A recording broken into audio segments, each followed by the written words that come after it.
What were your favorite moments? The gifts that, Yeah, that's mine too. The Jamie Brienne yes, that was my favorite one. and the just that whole portion.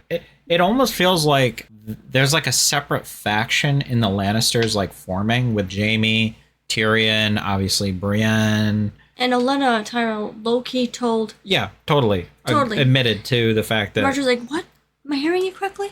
yeah, But I really still don't like the fact that Littlefinger Littlefinger's a monster. set up Sansa so Yeah. she still is a person, even more a person of interest now. Yeah. But she doesn't deserve that. I don't know whatever he's planning isn't good for her. He's saying, "Oh, I'm going to just bring you to the Eyrie." No. I don't believe that. Even she said that, I don't trust you, which you should have thought that about a long time ago, but she's still young. I think the only reason why Jamie went to go visit him is because of what Bronn told him. He called for his brother first at the Eyrie, and he's like, oh, really? I don't think he would have had really any incentive to go. Because Cersei wanted him to kill him anyways. Yeah. Yeah.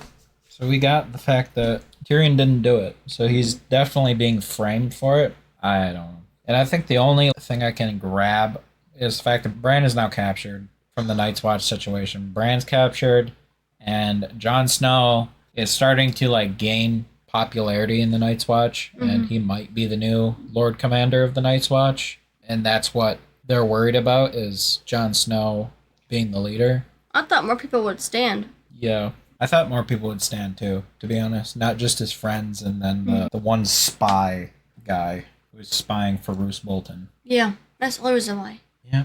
I want someone to kill that motherfucker so bad. I hate that man. The mutineer guy. But yeah, we'll see. The White Walkers are turning the babies into White Walkers in some sort of chamber, like temple that they I have. noticed the one that turned the baby almost had a crown in his head, but his skull. Did you see the little points? I didn't see that. No. I just saw his like weird ass smile he had on. He was like some creepy little monster. So they are. It took too long to start this, and now I'm tired.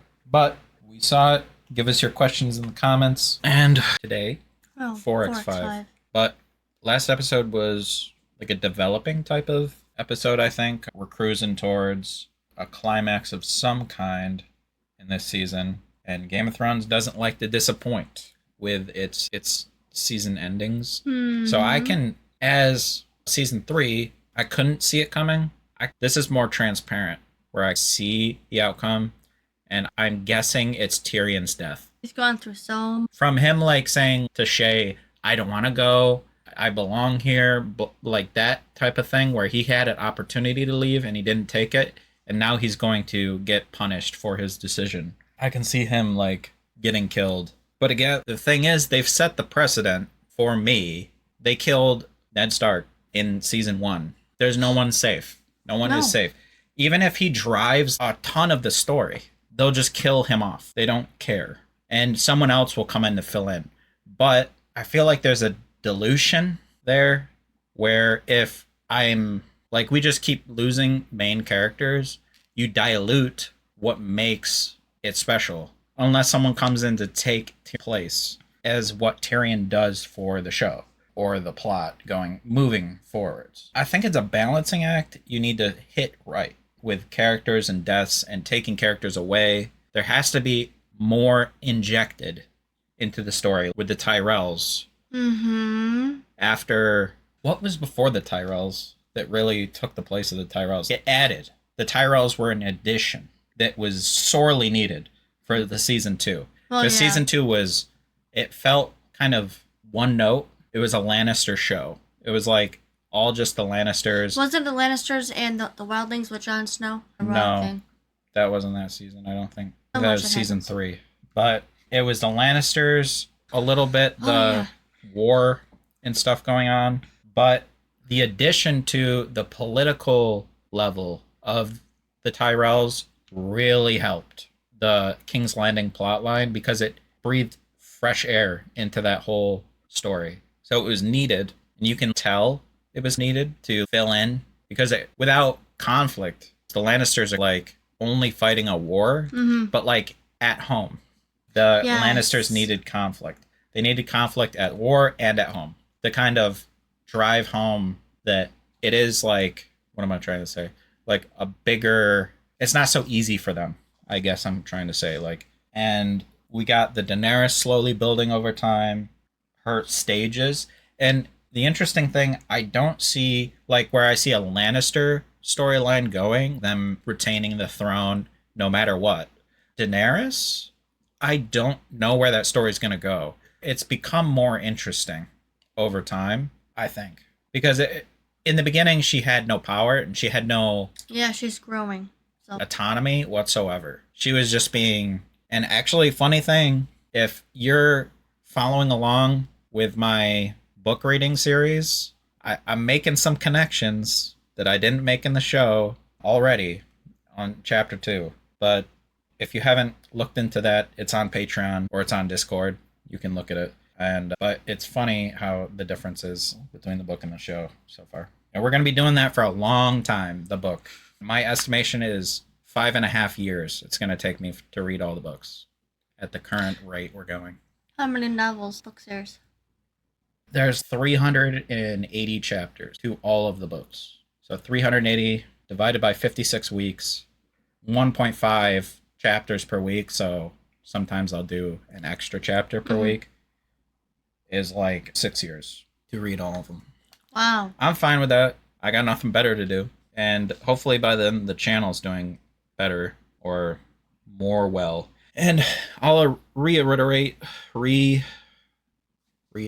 We're only going to be doing House of the Dragon after Game of Thrones if the channel hits a certain threshold. And I'm thinking like 5,000 subscribers by that time. If we don't hit 5,000, I'm going to take a break from Game of Thrones, do some other things, because we've been Game of Thrones coded out for a long time. And man, oh man, this show. I know there's a ton more to do, and I want to eventually hit some lore and do more of that stuff and get into the post first reaction stuff, which is live streams, watching the show again with you, which is watching lore videos on YouTube, all of that stuff where we dive deeper. And by no means, I'm just prefacing this. I can't speak. By no means are we just a Game of Thrones only channel. We're a reaction channel. We do everything. We do anything and everything. We have many different channels, and we want to start those channels doing things like lore, the shorts channel, music, and that kind of thing. It's just, I don't have time. I don't have editors. The main thing is editors. If I had like 2 editors, 2 people to help me, I would be pumping content out. But I'm doing it myself. And whatever you watch on Patreon is the full length. So if the full length is an hour and a half, the process of processing that footage times 3, I believe. 3 or 5. Yeah. To get it on YouTube. If it's an hour, it's going to be 5 hours. If there's no copyright. If it's 2 hours, it's going to be 10 hours.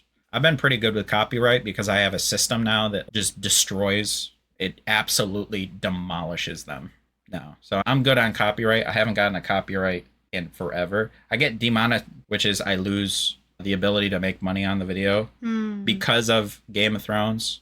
If there's violence or anything that YouTube doesn't like, they will just say, yeah, you're not making any money on this. This is too violent. And that's why I cover up the screen a lot, obviously. You'd think it'd only be nudity, but it's not. It's violence they don't like. And Game of Thrones is too violent for YouTube. And that being said, but the YouTube system is just, it's beyond what I thought it was going to be in terms of a headache and bad. But I'm not going to rant about that. We're going to get into it now. Yeah. Any predictions for this episode? The first of his name. My prediction. I don't know about predictions. And like a lot of you said in the past, reactions in general started from people recording the series as it started and was going through. Like thinking about Joffrey. Became popular. I did a little bit of background on my own. That was phenomenal acting. He made me so mad at him. Yeah. I was like, holy shit. Pat yourself on the back, bro. A lot of the acting in the show is good. I don't think I've had one instance of being taken out because of it, or except for actually, that's funny you say that because Joffrey is the only one who has taken me out of it. The one time he was talking to Sansa at the part where he was letting his sister go. Yeah. He's not very relevant, is it? I was just like, that does not seem like something his character would say. It seemed like the actor was not messing up, but just having fun too much with the part. Way too. They just fit. That actor probably was like, oh my god, I have to play this asshole. Well, I won't get too much into that. Yeah. Yep. Let's get into it. We've been rambling. Oh, by the way, first of his name is the title. I think they're gonna crown Tommen, probably. Tommen's gonna become king. Or king, the regent. He's not the regent, but he's going to become official. That's my guess. But we'll see the other stories. And watch along, people. Get ready. 3, 2, 1. If you liked the video, please like and subscribe. It helps us get recognition on our videos, and we'll react to more in the future. Thank you.